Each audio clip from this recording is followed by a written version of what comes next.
With us on the phone now is Ray Negron, a best-selling author and director of community relations for Spalding, the sports equipment company. He was a personal consultant to George Steinbrenner. Ray, thank you so much for joining us, and we, of course, want to extend our condolences for your loss today.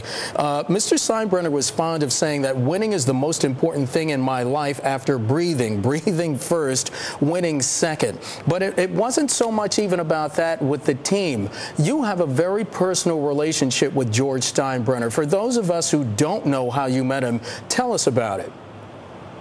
I first met him in 1973, kid in the street. He had me picked up doing graffiti outside the ballpark. Had me put in a holding cell, and I was supposed to be sent over to central booking. But then, all of a sudden, last minute, he came back and took me into the Yankee locker room, had the equipment manager, Pete Sheehy, give me a uniform.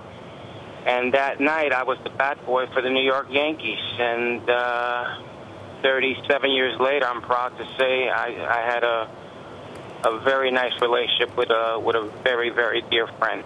Ray, I know what Mr. Steinbrenner meant to you personally, but as quiet as it was kept, Mr. Steinbrenner was very generous to New York City and specifically to the South Bronx community, not just in terms of yourself, but in terms to its residents who, through no fault of their own, have been through some heartaches, but are still a very proud people, a very proud community. How much did he help the South Bronx economically?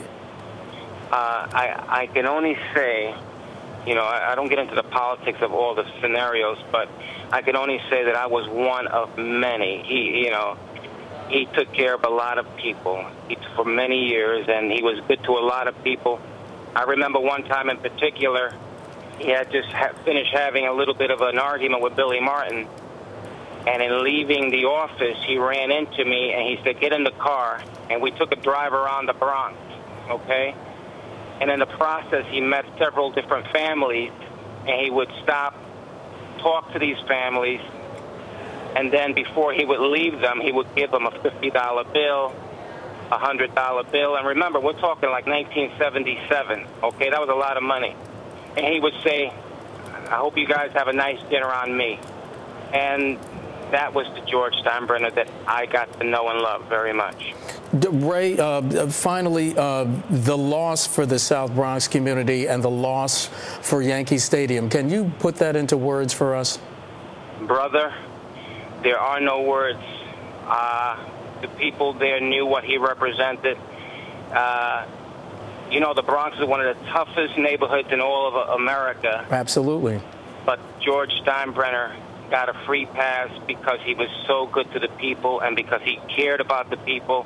And I hope that the leadership of the Yankees, which is in good hands with the Steinbrenner boys, but I hope that people will remember what George meant to the people there in the Bronx and that it continues. The Bronx is more beautiful today because of George Steinbrenner, and I'm proud of that. Ray Negron, a personal consultant to the late Yankees owner George Steinbrenner, joining us on the phone. Ray, again, thank you so much for your time during this difficult day, and again, our condolences to you. Thank you.